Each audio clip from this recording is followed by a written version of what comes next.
bimatsalin illa ji'naka bil haqqi wa ahsana tafsira. Alladzina yusyaruna ala wujuhim ila jahannama ulaika syarrum makana wa dhallu sabila. Dan mereka orang-orang kafir itu tidak datang kepadamu dengan bawa sesuatu yang aneh, melainkan mendatangkan kepadamu yang benar dan penjelasan yang paling baik. Di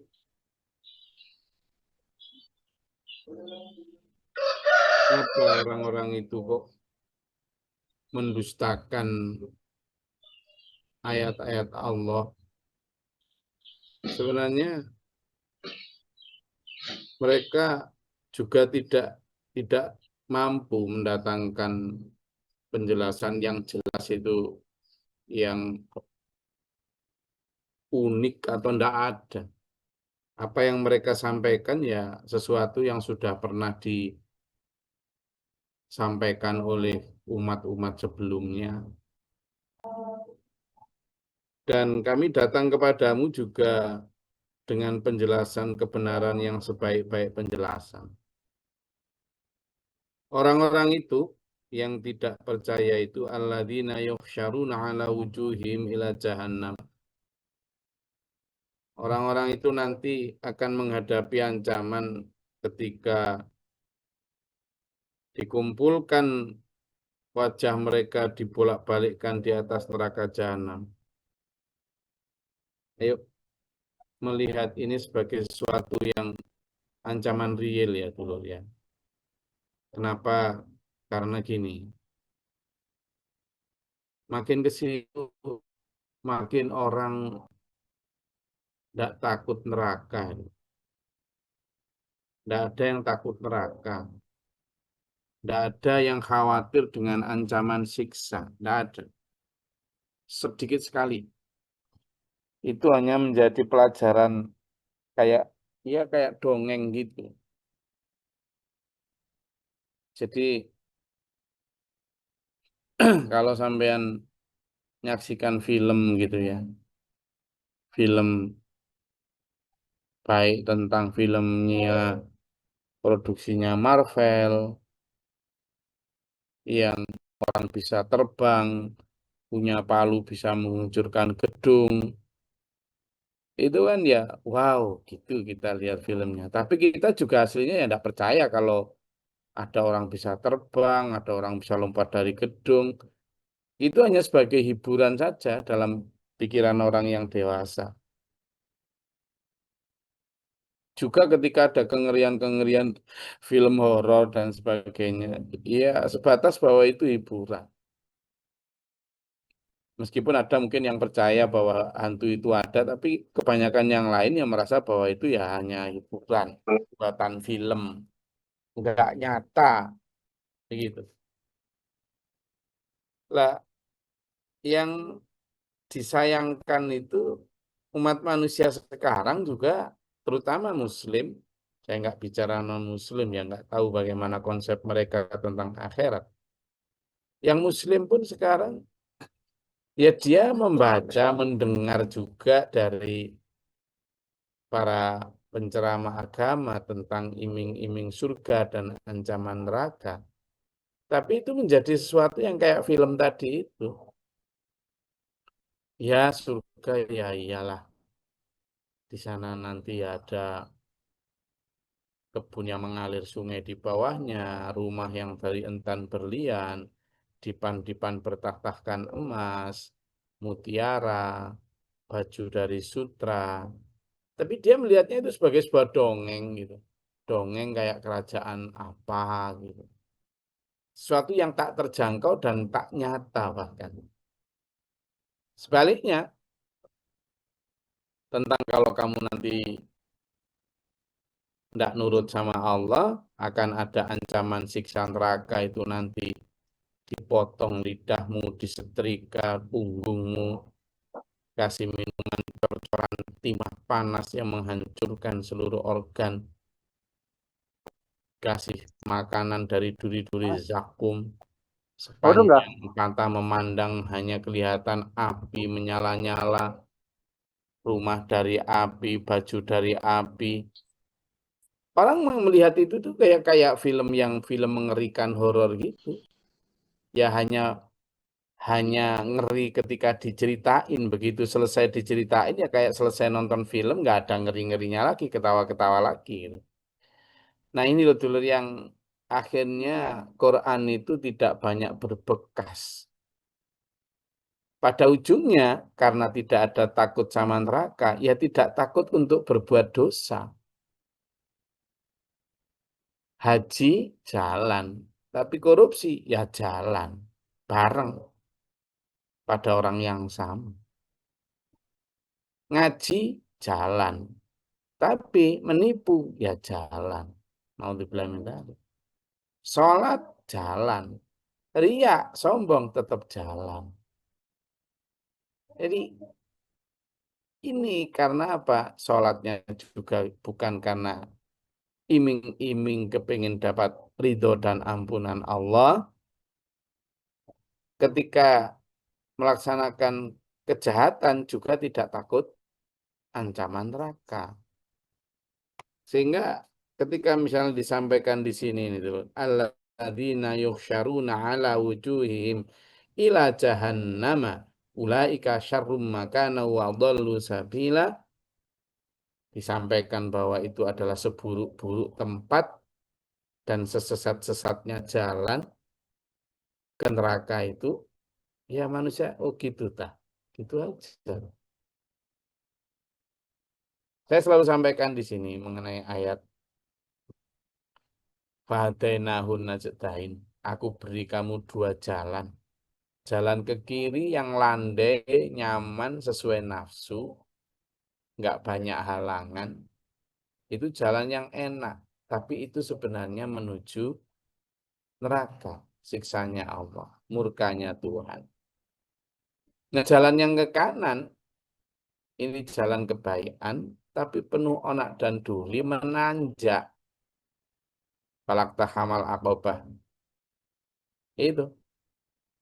Wamal akobah itu apa sih sebenarnya jalan yang mendaki dan lurus itu? Itu jalan yang tidak disukai nafsu. Tetapi itu sebenarnya menuju kepada keselamatan, ridho dan ampunan Allah. Saya sudah pasti karena manusia hanya melihat lahirnya ya yang diikuti jalan yang landai, nggak banyak halangan sesuai nafsu. Nggak peduli bahwa akhirnya nanti jurang neraka. Naudzubillah. Kenapa? Yaitu tadi karena kepercayaan terhadap itu makin hari makin menipis dulu. Nah ini yang harus kita tebalkan kembali sambil ngaji seperti ini. Karena kalau di ayat 34 ini sebut bahwa itu adalah wa'adhallu sabila, sesat-sesatnya jalan, kok milih jalan itu. Meskipun tampak terasa enak, nyaman, nggak banyak halangan karena sesuai nafsu. Tapi itu sementara dulu gitu. Quran itu selalu manggil-manggil kita gitu. Jangan ke situ, mending ke kanan nih loh. Meskipun kayak menurut nafsu nggak enak berat, tapi tersimpan keindahan, ketenangan hati di situ. Di dunianya, sementara di akhirat jelas menuju kepada ridho dan ampunan Allah. Walaqad atayna Musal kitaba wa ja'alna ma'ahu akhahu Haruna wazira. Nah, ini juga sudah sering kita bahas bahwa Allah berfirman, kami telah menurunkan atau mendatangkan Musa dengan kitab Taurat yang berisikan apa Taurat itu? Ya syariat Nabi Musa pada zaman itu. Banyak yang ber, apa, bertepat sama atau mendukung apa yang menjadi syariatnya Nabi Muhammad SAW. Banyak itu dari Taurat yang hampir sama hukumnya. Baik tentang hukum mencuri, apa segala macam banyak itu. Meskipun kemudian disempurnakan dalam hukum yang dibawa oleh Rasulullah Muhammad SAW di Al-Quran. Dan Nabi Musa juga ditemani oleh Harun. Itu siapa Harun itu? Akhahu, saudaranya, saudara sepupu ya. Kalau sekarang gitu mungkin apa? Misanan. Nah, Jadi dia sepupu namanya, bukan saudara kandung Ibrahim, tapi sepupunya. Tapi di sini disebut sebagai akhohu, saudaranya. Dia adalah sepupu, kalau nggak salah itu sama-sama ibu. Jadi ibunya Nabi Harun itu sama dengan ibunya eh, Nabi Musa. Gitu. Waziro sebagai pembantu. Kenapa kok ada di ayat lain itu terangkan, ya Allah, aku kalau ngomong itu agak terbata-bata. Nah, sementara adikku Harun itu kalau ngomong jelas. Sehingga tolong jadikan Harun, angkatlah sebagai nabi dan jadikan Harun sebagai temanku dalam berjuang. Itu waziro. Nah, jadi kayak misalnya Nabi Musa pada saat mau berkholwat ke Gunung Tursina, itu kan umat diserahkan kepada Nabi Harun. Ya, Harun, tolong jaga umat ini, jangan sampai nyeleweng, jangan sampai aneh-aneh, tolong jaga benar loh ya. Iya, iya, iya, iya, Pak, Pak Musa. Nah, Nabi Musa berangkat, ternyata Nabi Harun masih kalah oleh dableknya Bani Israel kan waktu itu. Nabi Harun juga mau diancam, mau dibunuh kalau nggak ngikuti orang Bani Israel kan, untuk membuat patung sapi dari emas itu. Nah, begitu Nabi Musa turun, loh kamu ya apa sih? Kamu udah tak pasrai, tak serai untuk ngatur. Iya, dia ndak mau buku ucapanku, bahkan aku lo mau dibunuh. Itu lugunya Nabi Harun. Hampir ditempeleng sama Nabi Musa itu. Hmm, ada yang mengatakan jenggotnya udah ditarik, ada yang mengatakan kerah bajunya udah diangkat, udah. Tapi Nabi Harun mengatakan, tolonglah jangan jambak rambutku kayak gini gitu. Aku itu udah beritahu mereka, umat itu, tapi mereka yang menentangku, tidak suka sama aku. Itu. Akan mau membunuhku. Baru kemudian dilepas sama Nabi Musa. Itu bahaya juga kalau sampai Nabi Musa pas kontrol dikeplak ya mak. Ya meninggal Nabi Musa itu tangannya garisnya kenceng. Ngeplak sekali kalau tangan kiri ke rumah sakit itu. Kalau tangan kanan kuburan. Nah ini yang bahaya ini. Pokoknya sampean-sampean yang tangannya mandi itu hati-hati itu. Ngeplak orang itu yang bahaya itu ya. Jadi itu yang harus kita hindari. Untungnya dulu Nabi Harun juga dilepaskan ya. Memang harus gitu. Fakulna maka kami berfirman idhaba pergilah kalian berdua ilal qaumil ladzina kadzabu bi ayatina. Sudah kamu berangkat tahu Musa berdua kalau gitu. Nanti ditemani Harun. Pergi ke kaum yang mendustakan ayat kami. Siapa mereka itu? Kaumnya Nuh. Kaumnya Fir'aun. Nah itu ceritanya sudah kita baca kemarin di surat Al-Isra juga. Di surat-surat sebelumnya. Di mana Nabi Musa sebenarnya juga ya nggak berani lah. Takut lah Fir'aun kayak gitu kok. Makanya di ayat lain disebutkan, ya Allah, kok nyenengan nyuruh kami ke sana tuh Gusti. Wong itu apanya dalam surat Al-Qasas ada, dalam surat Hud ada, dalam surat hmm, banyak. Wong dia itu loh ndak percaya nyenengan. Nanti kalau saya ke sana selain didustakan, wis mesti aku takut dia akan membunuhku ya Allah. Kata Nabi, kata Allah, firman-Nya, jangan takut, aku bersama kalian. Gitu. Jadi ketika sudah dijanjiin begitu ya tetap saja takut. Wong Fir'aun itu hobinya membunuh. Hobinya itu. Itu makanya Nabi Musa mengatakan, ini akhafu an taktulani, ayak tulani, ayak tulun. Kenapa? Karena takut akan membunuhku ya Allah. Kulo takut kalau dia nanti membunuhku dan yukadzibuni akan mendustakanku. Tapi kata Allah, la takhaf, inni ma'akum wa ara. Jangan takut, aku selalu membersamai kalian dan aku melihat kalian. Nah, itu baru berangkat ya. Tapi ya tetap aja didustakan sehingga pada saat akhirnya fatamarnahum tadmira karena kedustaan Fir'aun yang berkali-kali itu akhirnya Allah membinasakan mereka sebinasa-binasanya digulung sama ombak Laut Merah. Wa qauma nuhil lamma kadzdzabur rusula aghraqnahum wa ja'alnahum linnasi ayatan. Demikian pula kaumnya Nabi Nuh ketika mereka mendustakan para rasul, aghraqnahum kata Allah, kami tenggelamkan mereka. Dan itu semua kami jadikan sebagai ayat atau apa? Apa ayat itu? Pelajaran untuk manusia sesudahnya. Nah, sekarang kita ngambil pelajaran enggak? Nah, itu yang perlu kita tabuh peringatan dalam diri kita. Kenapa? Karena kalau sampai nggak ngambil pelajaran, itu namanya orang-orang yang menganiaya dirinya sendiri, al-zalimina. Padahal al-zalimina di sini diancam wa'atadna kami sediakan lidzalimina bagi orang-orang yang zalim azaban alima, siksa yang pedih. Dulur, kita sekarang terantuk batu aja lo sakit. Kita cantengen, tahu cantengen ya? Apa bahasa Indonesianya cantengen itu? Sih Gus, Apa Pak? infeksi di kuku itu kan. Ya apa namanya itu? Bahasa Jawa kan gampang, nggak usah infeksi. Cantengen. Apa coba cantengen itu?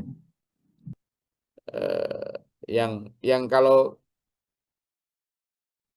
tangan atau jari tangan kita, kaki kita yang kemudian bengkak sampai kadang bernanah itu loh. Kalau lama-lama itu kan sakit itu. Apalagi kalau sudah cantengen di kaki keinjek orang. Kon itu itu aduh. Namun kita cantengen saja loh dulur. Itu sakitnya kayak gitu. Apalagi naudzubillah min dzalik sampai orang di neraka loh. Bakar api coba tuh sama coba aja bikin eksperimen ya. Nyalain lilin terus tangan sama taruh nggak usah kebakar di atasnya pas saja. Nggak usah sampai nyentuh api di atasnya pas saja loh. 1 menit aja kuat lah. Nggak kuat. Nggak kuat. Nah padahal api di neraka itu dulu kan Nabi Adam belum menemukan api ya. Nggak ada api di dunia ini. Lalu sama minta kepada Allah, terus Allah memerintahkan Jibril untuk mengambil api dari neraka. Izin sama malaikat Malik, penjaga neraka. Kenapa masih Jibril mau ngambil api? Minta api seberapa sampean? Ya secukupnya. Kalau saya minta ambilkan segenggam batu, itu bumi hancur total. Ya sudah seberapa? Kalau saya minta ambilkan sekerikil atau sebesar debu, langsung sama bawa ke sana, ya tetap terbakar semua dunia itu. Nah, terus gimana? Ya ini saya bawakan sebesar debu, tapi rendam dan cuci dulu sepanjang 70.000 tahun, biar agak dingin. Gitu. Nah, ternyata bahkan ketika sudah direndam 70.000 tahun masih panas. Direndam lagi 70.000 tahun. Tahun akhirat itu. Akhirnya itu yang ditaruh di bumi dan pada saat awal ditaruh di bumi ya hampir menghanguskan bumi. Nah, sebegitu dahsyatnya api neraka. Lah kita sekarang yang sudah dicelup aja segitu panas, lagi mana nanti api neraka naudzubillah min dzalik. Jangan sampai kita ngerasain dulu. Ada yang mengatakan tidak apa-apa nanti masuk neraka dulu, yang penting akhirnya masuk surga loh. Jangankan setahun, 2 tahun, 5 tahun, 6 tahun di neraka. Wong 1 jam aja di neraka itu bisa ndak karuan, hancur lebur. Ya tadi itulah. Kalau jangankan kok 1 jam, 1 menit di atas lilin aja mau dibilang dzalik. Nah ini yang harus kita pahami dari kata adzaban alima yang pedih ini. Ini kita pakai untuk diri kita sebagai reminder, mengulang peringatan. Wa ada wa samud wa sahabar rasi wa qurunam baina dzalika katsira, dan kaum Ad, kaum Samud, ya, kaumnya Nabi Soleh, kaumnya Nabi Hud, dan seterusnya, dan kaumannya Nabi Nuh juga, wa sahabar rasi wa qurunam baina dzalika katsira, dan eh, umat-umat sesudahnya. Siapa kaum Ros itu? Penduduk Ros ialah mereka yang memiliki sumur di wilayah Falij, yaitu salah satu daerah antara Yamama, di daerah Yamama di Najd. Ar-Ros itu artinya dalam bahasa Indonesia kita sumur, ya. Jadi mereka yang memiliki sumur, mereka ceritanya kenapa sampai masuk ke Quran ini, mereka membunuh nabinya. Caranya dengan cara apa? Menenggelamkan nabinya dalam sumur itu. Makanya disebut sebagai Ashabar Rossi. Itu akhirnya dihancurkan semua sama Allah. Jadi ada beberapa nabi yang memang naudzubillah min dzalik dibunuh oleh umatnya. Nah ini nggak tahu ini nabi siapa yang kemudian dimasukkan ke dalam sumur ini, tenggelamkan di dalam sumur. Jadi memang umat terdahulu, terutama Bani Israel itu banyak diturunkan Nabi Rasul, tapi juga paling banyak membunuh Nabi Rasul. Naudzubillah min dzalik, naudzubillah min dzalik. Jadi itu pelajaran yang bisa kita petik dari ayat 33 sampai 38 surat Al-Furqan. Enggak, kalau ada yang mau dielaborasi, ditanyakan atau disampaikan, silakan.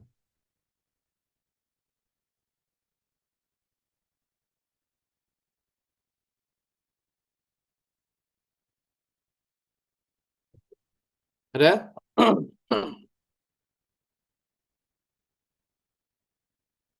Oke, kalau nggak ada, sampai ketemu insya Allah hari Sabtu, ya. Besok kita libur, besok kita ngaji surat Al-Kahfi, dan tetap semangat. Ramadan makin dekat, tetap jaga tubuh dan rohani agar sehat, dan mindset gua juga kuat untuk memperbanyak amal ibadah. Tidak harus hanya pada saat Ramadan, tapi sejak hari ini, sejak sekarang, sejak kemarin-kemarin. Ini kan udah 2 hari melewati ini Sya'ban nih. Hari tersisa sekitar 12 atau 13 hari lagi kita menuju Ramadan. Siapkan diri, baik jasmani maupun rohani, mental kita, untuk benar-benar meraih sebanyak-banyaknya ampunan, ridho Allah, rahmat Allah, barakah Allah nanti di hari hari Ramadan. Saya rasa itu yang bisa saya sampaikan. Allahumma rahmati kita menuju dalam siratal mustaqim. Allahumma shalli wa sallim barik. Allahumma fi lil mu'minin wal mu'minat wal muslimin wal muslimat ala. Allahumma atina fi man hadaita wa afina fi man afaita wa lana fi man ta'ala. Barik lana fi ma ataita. Astaghfiruka wa atubu ilaika. Assalamualaikum. اللهم ادفعنا البلاء والوباء وتنستنا من سن شدة سيئة ربنا نسأل ربنا ولا تجعلنا في القرآن العظيم ربنا ونفقت بنا مع شاهدين ربنا لا تزغ قلوبنا بعد إذ هديتنا ربنا ولا ترحمنا أنت ولا نفسنا كافر لنا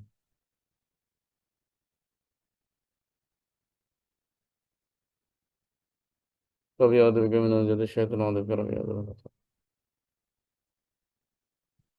اللهم تعالى باب رحمتك اللهم زدنا رحمة في هذا البلد اللهم تعالى باب البلد ورحمة الله اللهم اغفر لنا صبر وصابر لنا فانصرنا من الكافرين وما غادر السماوات والأرض أشهد أن لا إله إلا أنت أعوذ بك من شر نفسي أشهد أن لا إله أعوذ بالله من شر البلاء والبلاء اللهم إنا نسألك الهدى والتقوى والعفو والغنى وحسن الخلق ربنا هب لنا من أزواجنا وذرياتنا قرة أعين واجعلنا للمتقين ربنا آتنا في الدنيا حسنة وفي الآخرة حسنة وقنا عذاب النار ربنا تقبل دعاء إنك أنت السميع العليم من عذاب من ذات الصدور وسلم لبعضنا Alhamdulillahirrahmanirrahim. Wassalamualaikum warahmatullahi wabarakatuh. Waalaikumsalam warahmatullahi wabarakatuh. Allahumma arhamna bi-Rasulillah waj'alhu lana imaman wa nuran wa hudan wa rahmah. Allahumma zakirna min ma nasina